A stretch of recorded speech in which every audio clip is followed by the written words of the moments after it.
Hello everyone. Welcome to hi-fi education परीक्षा। Hi-fi education परीक्षा के इस ऑनलाइन प्लेटफॉर्म में आप सभी का स्वागत है। कैसे हैं आप सब? आज का पहला क्लास है जीके जीएस। आज का आपका टॉपिक है जीके जीएस के टॉप 15 क्वेश्चंस जो लगभग सभी वनडे एग्जाम में आते हैं। अपना समय न गवाते हुए हम पहले क्वेश्चन की तरफ बढ़ते हैं। आइए देखते हैं हमारा पहला प्रश्न क्या है। पहला प्रश्न है, grand central terminal park Avenue New York दुनिया का है।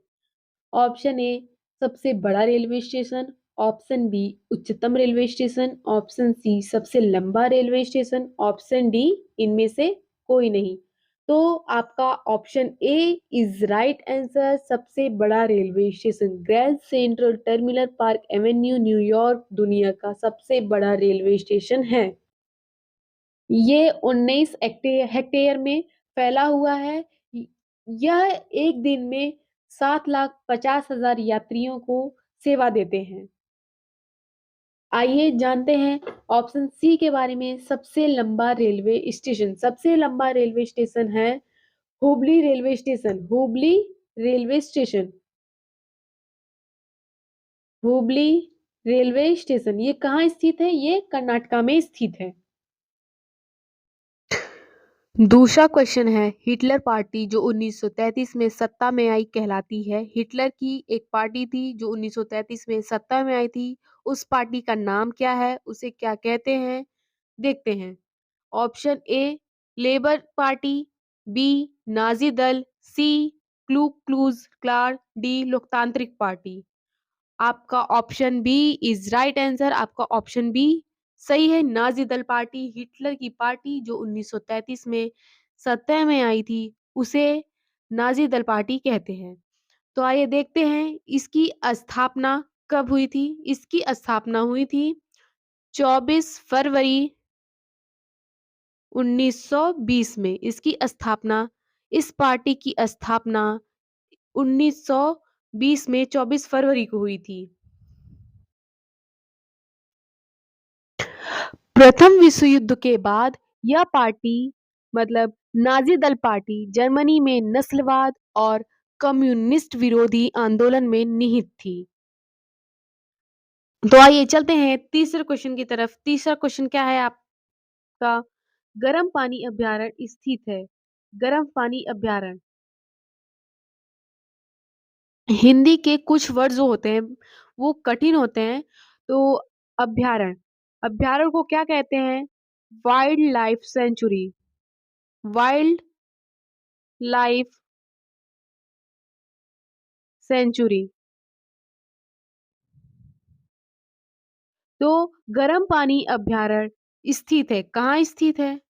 Option A Junagadh Gujarat, option B Diphu Assam, option C Kohima Nagaland, option D Gangtok Sikkim. Option B आपका सही आंसर है, सही उत्तर है दीफू असम। गर्म पानी अभ्यारण्य दीफू असम में स्थित है। ये पूरे 6.05 किलो वर्ग किलोमीटर में फैली हुई है। 6.05 वर्ग किलोमीटर में फैली हुई है। इसमें ऑर्किड की 51 दुर्लभ जातियां मिलती हैं। 51 अलग अलग जातियां पाई जाती हैं। ऑर्किड एक पौधा है, ठीक है, जिसकी अलग अलग प्रजातियां दीफू असम के गर्म पानी अभ्यारण्य में पाई जाती हैं। क्वेश्चन क्या है? एफएफसी का मतलब है। एफएफसी क्या होता है? इसका मतलब क्या होता है देखते हैं। ऑप्शन ए विदेशी वित्त निगम, बी फिल्म वित्त निगम, C federation of football counselling, D इनमें से कोई भी नहीं। तो आपका ऑप्शन बी सही है। आपका ऑप्शन बी सही है, फिल्म वित्त निगम। हिंदी के कुछ वर्ड होते हैं जो बोलचाल भाषा में कम यूज होते हैं, कम प्रयोग होते हैं। तो आइए इसको इंग्लिश में जान लेते हैं क्या कहते हैं। फिल्म वित्त निगम, इंग्लिश में इसको कहते हैं फिल्म फाइनेंस कॉरपोरेशन। तो इसका फुल फॉर्म क्या होता है इंग्लिश में? FFC, film finance corporation. ठीक है? तो आइए चलते हैं हम अगले क्वेश्चन की तरफ। अगला क्वेश्चन क्या है देखते हैं। आइए देखते हैं आपका अगला प्रश्न। अगला 5वां प्रश्न है बंदी प्रत्यक्षीकरण अधिनियम 1679। ऑप्शन देखते हैं, ऑप्शन क्या-क्या हैं। ऑप्शन ए कहता है कि किसी को भी उसके खिलाफ आरोप बताते हुए रिट या वारंट के बिना कैद नहीं किया जाना था। ऑप्शन बी एक कैदी को त्वरित परीक्षण या जमानत पे रिहा के लिए सुविधा प्रदान की। ऑप्शन सी राजा के आदेशों द्वारा मानवाने कारावास के विरुद्ध लोगों को व्यक्तिगत स्वतंत्रता की रक्षा की। ऑप्शन डी ऊपर के सभी। इस प्रश्न का उत्तर ऑप्शन डी है, ऊपर के सभी। इसका मतलब ऑप्शन ए बी सी बंदी प्रत्यक्षीकरण के विवेचना है। आइए तरफ हमारा छठा क्वेश्चन है सूर्य के प्रकाश के संपर्क में आने से व्यक्ति को अपने स्वास्थ्य में सुधार करने में मदद मिलती है क्योंकि आप सभी ने बड़े बुजुर्ग होगा कि सुबह-सुबह सूर्य की रोशनी उनका प्रकाश लेना चाहिए। क्यों लेना चाहिए? देखते हैं। ऑप्शन ए अवरक्त प्रकाश शरीर में बैक्टीरिया को मारता है। बी प्रतिरोधक शक्ति बढ़ती है। सी त्वचा में वर्णक कोशिकाएं उत्तेजित होती हैं और एक स्वस्थ तन का उत्पादन करती हैं। ऑप्शन डी पराबैंगनी किरणें त्वचा के तेल को विटामिन डी में बदल देती हैं। तो इसमें से आपका option D is right answer. पराबैंगनी किरणें त्वचा के तेल को विटामिन डी में बदल देती हैं। आज आप सभी को पता चल गया होगा कि बड़े बुजुर्ग क्यों कहते हैं कि सुबह-सुबह सूर्य की सूर्य का प्रकाश लेना चाहिए। देखते हैं हमारा 7वां प्रश्न क्या है। 7वां प्रश्न है प्रथम चीन युद्ध किसके बीच लड़ा गया था? ऑप्शन ए चीन और ब्रिटेन। ऑप्शन बी चीन और फ्रांस। ऑप्शन सी चीन और मिस्र। ऑप्शन डी चीन और ग्रीक। चीन युद्ध किसके बीच लड़ा गया था? चीन और ब्रिटेन के बीच लड़ा गया था। अगला प्रश्न देखते हैं हमारा अगला प्रश्न क्या है। 8वां प्रश्न है डंपिंग है। डंपिंग क्या है? इसे देखने से पहले हम ऑप्शन को देखते हैं। ऑप्शन ए घरेलू बाजार मूल्य पर उत्पादन लागत से काफी कम कीमत पर विदेशी में माल बेचना। ऑप्शन बी वह प्रक्रिया जिसके द्वारा किसी निर्माता के उत्पादन की आपूर्ति घरेलू बाजार में कम रहती है जिससे उसे बेहतर कीमत मिलती है। ऑप्शन सी जीएटीटी के नियमों द्वारा निषिद्ध। ऑप्शन डी ऊपर के सभी। इस प्रश्न का सही उत्तर ऑप्शन डी है, ऊपर के सभी। इसका मतलब option A B C dumping की विवेचना है। ऑप्शन सी में एक शब्द है जीएटीटी। आइए उसका मतलब देखते हैं जीएटीटी का मतलब क्या होता है। जीएटीटी का मतलब होता है general agreement on traffic and trade. जो स्क्रीन पे आपको दिखाई दे रहा होगा मैंने इसका पूरा नाम लिख दिया है। 9वां प्रश्न है ग्रेविटी सेटिंग चैम्बर्स का उपयोग उद्योगों में हटाने के लिए किया जाता है। पहले देखते हैं ग्रेविटी सेटिंग क्या होता है। ग्रेविटी सेटिंग चैम्बर एक प्रकार का गुरुत्वाकर्षण बल है जो बड़े-बड़े फैक्ट्री में प्रयोग किया जाता है जिनकी सहायता से कणों को हटाने के लिए नियोजित किया जा सकता है जहां बसने का वेग लगभग 13 सेंटीमीटर प्रति सेकंड से अधिक है। आप सभी को समझ में आ गया होगा कि ग्रेविटी सेटिंग चैम्बर्स क्या होता है। मैंने बता दिया है कि ग्रेविटी सेटिंग चैम्बर्स एक प्रकार का गुरुत्वाकर्षण बल है जो बड़े-बड़े फैक्ट्रियों में प्रयोग किया जाता है। कैसे प्रयोग होता है वो भी मैंने बताया। अब आइए चलते हैं प्रश्न पे। प्रश्न है ग्रेविटी सेटिंग चैम्बर्स का उपयोग उद्योगों में हटाने के लिए किया जाता है। Option A SOX। Option B नहीं एक्स। ऑप्शन सी निलंबित कट पदार्थ। Option D CO। तो हमारा option C is right answer निलंबित कट पदार्थ। मैंने अभी अभी आपको बताया था कि कणों को हटाने के लिए निलंबित मतलब हटाना, निलंबित कर पदार्थ मतलब कणों को हटाने के लिए गुरुत्वाकर्षण की सहायता से। गुवाहाटी उच्च न्यायालय का न्यायपालिका है? Option A Nagaland, option B Arunachal Pradesh, option C Assam, option D ऊपर के सभी। इसमें से आपका करेक्ट आंसर है ऑप्शन डी ऊपर के सभी। इन तीनों राज्य का एक ही हाई कोर्ट है जो कहाँ पे है? असम के गुवाहाटी शहर में स्थित है। तो आइए चलते हैं अपने अगले प्रश्न की तरफ। हमारा अगला प्रश्न क्या है देखते हैं। तो हमारा 11वां नंबर प्रश्न है, भारतीय फिल्म और टीवी संस्थान स्थित है? कहाँ स्थित है देखते हैं। Option A Pune Maharashtra, option B Rajkot Gujarat, option C Pimpri Maharashtra, option D Perambur Tamil Nadu. इसमें से आपका option A is right answer. फिर भारतीय फिल्म और टीवी संस्थान पुणे महाराष्ट्र में स्थित है। आइए चलते हैं हम अपने अगले प्रश्न की तरफ।